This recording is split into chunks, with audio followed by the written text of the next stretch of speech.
തീത്തോസ് അധ്യായം 2. നിർദ്ദേശങ്ങൾ. നീ ശരിയായ വിശ്വാസ സംഹിതയനുസരിച്ചുള്ള കാര്യങ്ങൾ പഠിപ്പിക്കുക. പ്രായം ചെന്ന പുരുഷന്മാർ മിതത്വം പാലിക്കുന്നവരും ഗൗരവബുദ്ധികളും വിവേകികളും വിശ്വാസത്തിലും സ്നേഹത്തിലും സഹനത്തിലും ദൃഢതയുള്ളവരും ആയിരിക്കാൻ നീ ഉപദേശിക്കുക. പ്രായം ചെന്ന സ്ത്രീകൾ ആദരപൂർവ്വം പെരുമാറുകയും പരദൂഷണം ഒഴിവാക്കുകയും മദ്യപാനത്തിന് അടിമകളാകാതിരിക്കുകയും ചെയ്യാൻ അവരെ ഉപദേശിക്കുക. അവർ നല്ല കാര്യങ്ങൾ പഠിപ്പിക്കട്ടെ. ഭർത്താക്കന്മാരെയും കുട്ടികളെയും സ്നേഹിക്കാനും വിവേകവും ചാരിത്രശുദ്ധിയും കുടുംബജോലികളിൽ താൽപ്പര്യവും ദയാശീലവും ഭർത്താക്കന്മാരോട് വിധേയത്വവും ഉള്ളവരാകാനും യുവതികളെ അവർ പരിശീലിപ്പിക്കട്ടെ. അങ്ങനെ ദൈവവചനത്തെ അപകീർത്തിയിൽ നിന്ന് ഒഴിവാക്കാൻ അവർക്ക് കഴിയും.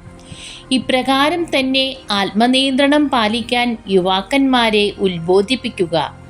നീ എല്ലാവിധത്തിലും സൽപ്രവർത്തികൾക്ക് മാതൃകയായിരിക്കുക.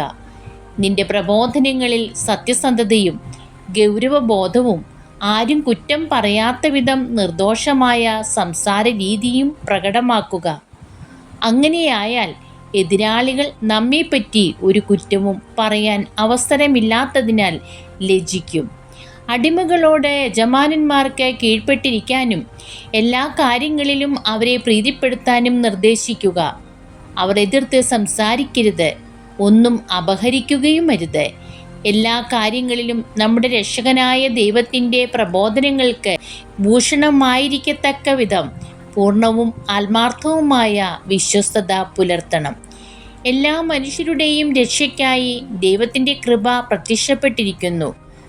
നിർമ്മതത്വവും ലൗകിക മോഹങ്ങളും ഉപേക്ഷിക്കാനും ഈ ലോകത്തിൽ സമചിത്തതയും നീതിനിഷ്ഠയും ദൈവഭക്തിയുമുള്ള ജീവിതം നയിക്കാനും അത് നമ്മെ പരിശീലിപ്പിക്കുന്നു.